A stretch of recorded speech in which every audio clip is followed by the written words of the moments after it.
नमस्कार, मैं जी त्रिपाठी और हमारे शो इतिहास के दर्पण में आप सभी का बहुत बहुत स्वागत है। हमारे साथ मौजूद हैं रिटायर्ड डीजीपी विजय कुमार जी, जिनसे आज हम बात करेंगे कांवड़ के बारे में।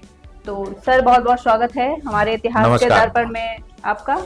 तो सर, कांवड़ यात्रा की कहानी क्या है? हम लोग आज के युग में कांवड़ यात्रा देखते हैं कि श्रावण में जो 4 महीने उसमें कांवड़ यात्रा होती है, लेकिन जो इसका प्रमाण जो है वो मैं आज इसके प्राचीनतम पुरातात्विक प्रमाण है उसके बारे में मैं बात करूंगा।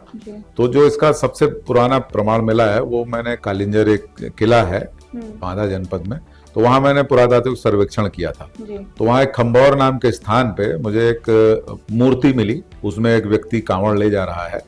तो उसको मैं फोटो प्रस्तुत करूंगा तो उसको देख सकते हैं लोग।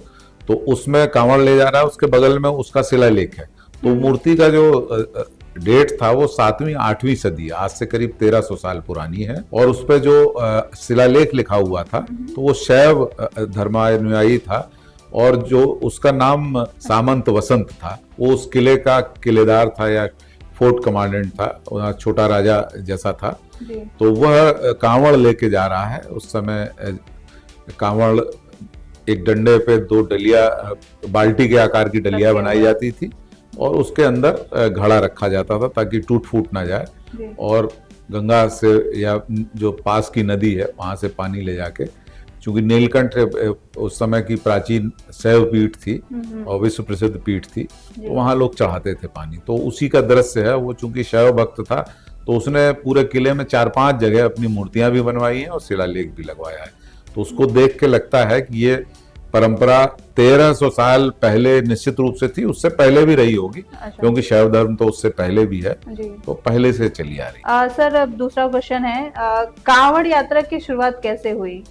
आपने जैसे अभी बताया कि कांवड़ यात्रा पौराणिक जो कथाएं आपने बताई, पर हमारी जो अभी जनता है, जो नॉर्मल लोग हैं, उनके हिसाब से कांवड़ यात्रा की शुरुआत कैसे हुई? मतलब लोगों को पता भी नहीं है और कांवड़ यात्रा कर रहे हैं। कांवड़ यात्रा मुझे तो लगता है कि जब जो मैंने उदाहरण दिया 7वीं 8वीं सदी का, तो कांवड़ यात्रा उससे पहले से हो रही है।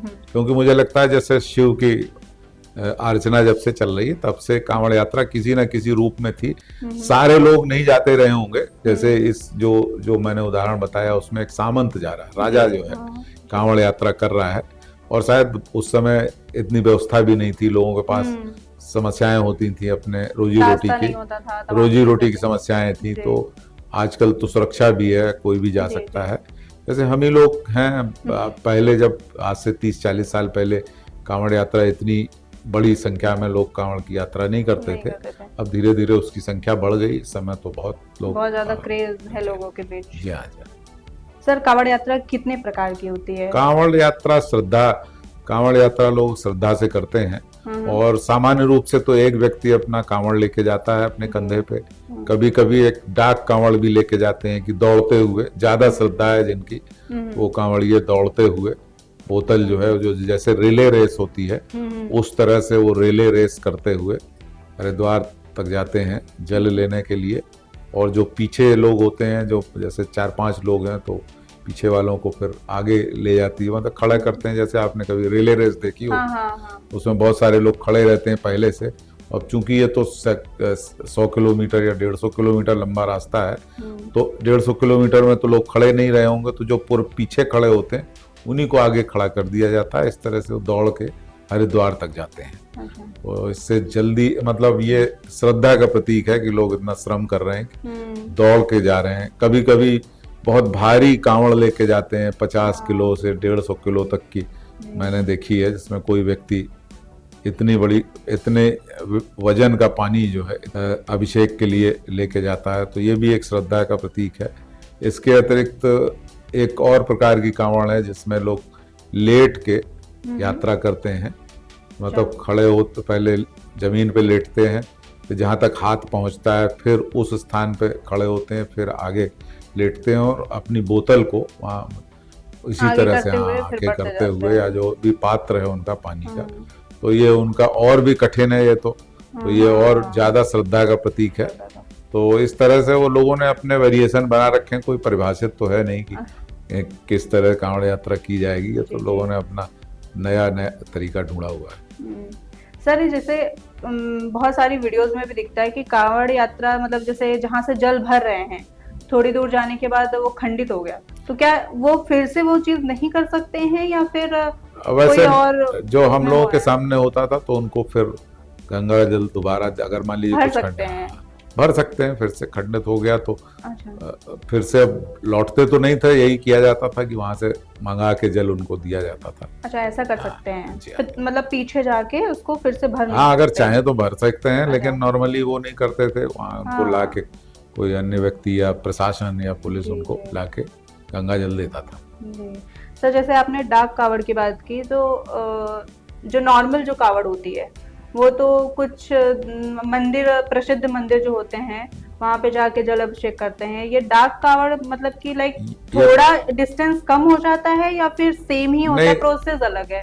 डिस्टेंस तो उतना ही रहता है, लेकिन चूंकि दौड़ के यात्रा करते हैं तो बहुत कम समय में जल्दी वो पहुंच जाते हैं। जल्दी पहुंच जाते हैं। अच्छा। फिर वहां से जल लेके आ जाते हैं। अच्छा सर ये कावड़ यात्रा किस सावन महीने में ही कावड़ यात्रा क्यों होती है? अब इसका तो कोई लॉजिक नहीं है, लेकिन अब ये है कि सावन में तब लोग थोड़ा सा फ्री हो जाते हैं और उस समय मौसम भी ठीक ऐसा रहता है। मौसम ठीक होता है तो यात्रा करके पानी लाते हैं। अब अच्छा। और कोई कारण मतलब मेरे संज्ञान में तो नहीं है, मैं नहीं जानता हूँ। जी जी सर ये कावड़ यात्रा शिव के लिए ही क्यों होती है? पौराणिक कथा है कि जब समुद्र मंथन के बाद बहुत से रत्न निकले और विष भी निकला, तो विष को पान किया शिव जी ने तो उनको गर्मी लगने लगी। तो जो उनको ज्यादा गर्मी लगने लगी तो उसी के उसमें जो है ये माना जाता है कि जो भक्त हैं उनके ऊपर जब पानी चढ़ाते हैं तो उनकी गर्मी दूर होती है। इसलिए जो है उनके जो विष के पान से जो उनके शरीर में गर्मी पैदा हुई थी उसको दूर करने के लिए ये अभिषेक किया जाता है जल का। ये ऐसी पौराणिक मान्यता है, पौराणिक कथा है।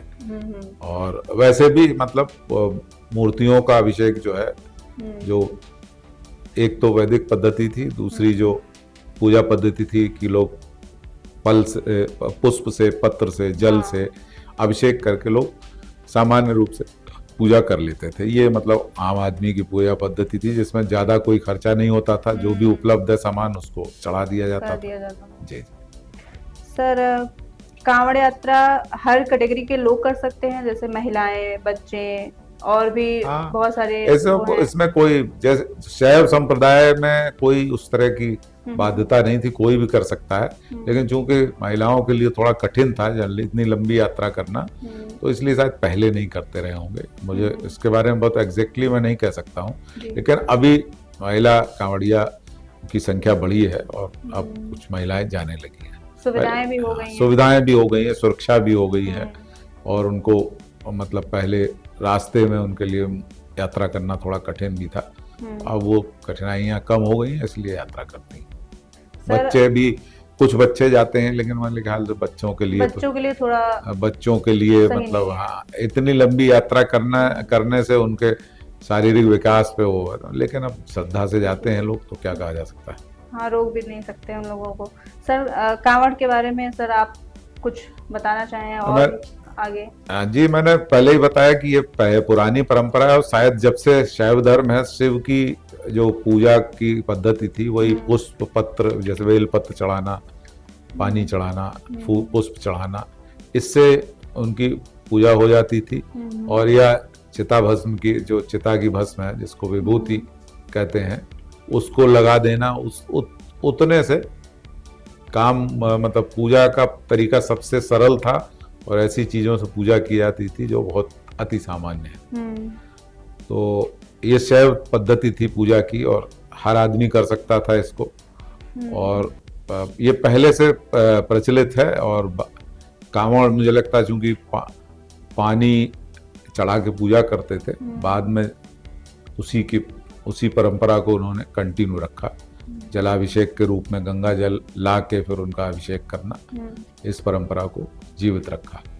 अब तो वैसे जलाभिषेक वैद्यनाथ के जलाभिषेक के रूप में ज्यादा जाना जाता था, और उसके लोग ऐतिहासिक प्रमाण जो है 17वीं सदी में प्रस्तुत करते हैं। उससे पहले वो प्रस्तुत नहीं कर पा रहे हैं, लेकिन जो मैंने प्रमाण दिया ये 7वीं सदी का, 1000 साल और पुराना। जी। और इसमें एक राजा जो है, वहाँ का स्थानीय राजा, वो नीलकंठ का अभिषेक करने के लिए जल ला रहा है। कहाँ से लाता होगा, तो कालिंजर के उत्तर में यमुना भी है, और यमुना से थोड़ा और दूर आगे बढ़ेगा तो गंगा भी है, या संगम पे दोनों का संगम होता है, तो वहां से भी पानी लाया जा सकता है। इलाहाबाद से दोनों का पानी आ सकता है, गंगा का पानी मिल जाएगा। तो अब कहाँ से लाए थे ये तो उसमें नहीं उल्लेख है शिलालेख में, लेकिन ये उल्लेख है कि उन्होंने ये धार्मिक यात्रा की और उसके बाद वहाँ वापी बनाई, मैंने बावड़ी बनाई, तालाब बनाया, मंदिर बनाया, शिलालेख स्थापित किया और विभिन्न देवी देवताओं की मूर्तियां बनाई। सर, जाते जाते हमारे दर्शकों के लिए, और कांवड़ अभी बचा हुआ है समय, तो उसके लिए भी 2 लाइन आप बताइए कुछ हमारे दर्शकों जी को। जी, मैं एक पुलिस अधिकारी रहा हूँ, इसलिए मैं ये कहूँगा कि अपनी सुरक्षा करें जी। कांवड़ यात्रा में, और व्यवस्था का ध्यान रखें और दूसरों की सुविधा का ध्यान रखें, और कांवड़ यात्रा को एक धार्मिक, पूर्ण रूप से धार्मिक कृत्य की तरह श्रद्धा से करें। और मेरी तरफ से शुभकामनाएं, जो भी लोग कांवड़ यात्रा कर रहे हैं, जलाभिषेक करते हैं या इस धार्मिक कृत्य में पार्टिसिपेट कर रहे हैं, उनको मेरी तरफ से शुभकामनाएं। मेरे चैनल में बहुत अच्छे प्रोग्राम आ रहे हैं, और मेरी इच्छा है कि जो भी लोग हैं इसको देखें, ताकि इतने इन्फॉर्मेटिव प्रोग्राम जो विशेषज्ञों को अपने स्टूडियो में बुला के जो आप कर रहे हैं, इससे लोगों को सही ज्ञान भी प्राप्त होगा अपने धर्म के बारे में, संस्कृति के बारे में, और अन्य जो जीवन की विषय हैं, जो जीवन के अन्य विषय हैं, और ये बहुत अच्छा काम है। धन्यवाद। बने रहिए ऐसी और ऐतिहासिक वीडियो के लिए यूपी 24 नेटवर्क के साथ। अगर वीडियो अच्छी लगी हो तो लाइक करें और चैनल को सब्सक्राइब करना ना भूलें।